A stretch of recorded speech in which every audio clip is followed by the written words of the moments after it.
নমস্কার বন্ধুরা, আশা করি সবাই ভালো আছেন।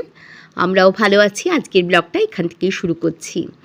এখানে আমি একটু মালপোয়া ভেজে নিচ্ছি। কালকে যেহেতু দোল উৎসব, সবাইকে একটু করে মালপোয়া দিতে পারবো, তাই জন্য দোলে প্রত্যেকবারই আমি মালপোয়া করে থাকি।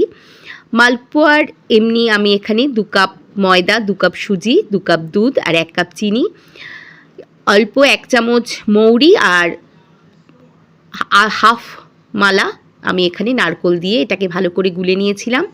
দেখুন কত সুন্দর ফোলা ফোলা মালপোয়া হচ্ছে। ডিটেলসে যদি আপনারা মালপোয়ার রেসিপিটা দেখতে চান, আমার ইউটিউব চ্যানেলে এটা দেওয়া আছে। খুবই সফট এই মালপোয়াটা হয়।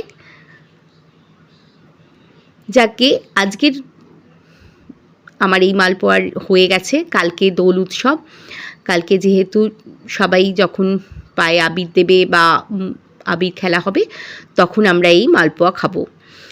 সকালবেলা আমাদের ফ্ল্যাটে দোল খেলা শুরুই হয়ে গেছে। দেখুন বাচ্চারা সব শুরু করে দিয়েছে।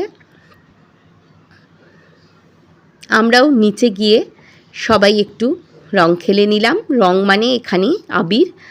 আমরা সব হার্বাল আবির ব্যবহার করেছি, যার জন্য কোথাও কারোর যাতে কোনো সমস্যা না হয়। ছোট করে একটু আমরা সবাই একটু রং খেলে নিলাম। ছেলেও পাড়ার কয়েকটা ওর বন্ধুদের সাথে, খেলার সাথীদের সাথে ও একটু হোলি খেলে নিল। আর বাচ্চাটা সমানে ওর মায়ের কাছ থেকে একটু করে রং নিয়ে গিয়ে সবার গায়ে ছুঁড়ে ছুঁড়ে দিচ্ছে। ও তো সবার মুখে হাত পাচ্ছে না, সেই কারণে। খুবই ভালো গেল আজকের এই দিনটা। সবাই খুব আনন্দ করলাম। একটু ফটোশ্যুট করে নিলাম।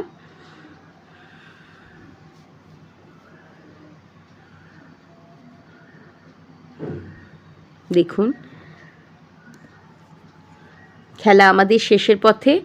ছেলেরা সব হাঁপিয়ে গেছে খেলে। এখানে ওরা লস্যি বানিয়ে এবার খাচ্ছে। যাকে সন্ধেবেলায় আমরা চলে যাব। আজকে এক বান্ধবীর বাড়ি আমাদের নেমন্তন্ন আছে। তাদের দোল উৎসব হয়। সন্ধেবেলা সবাইকে ওরা নিমন্ত্রিত করে। খুব সুন্দর এইটা। প্রত্যেক বছরেই আমরা এই দোল উৎসবে এসে থাকি। এটা আমার পাড়ার মধ্যেই। খুব সুন্দর এই পুজোটা হয়। এখানে আমরা রাত্রেবেলা খাওয়া দাওয়ারও অ্যারেঞ্জমেন্ট হয়। আজকের মেনুতে ছিল এখানে ভেজিটেবিল চপ, কচুরি, ছোলার ডাল, আলুর দম, ফ্রাইড রাইস, পনির, এছাড়া ছিল মিষ্টি, বোঁদে।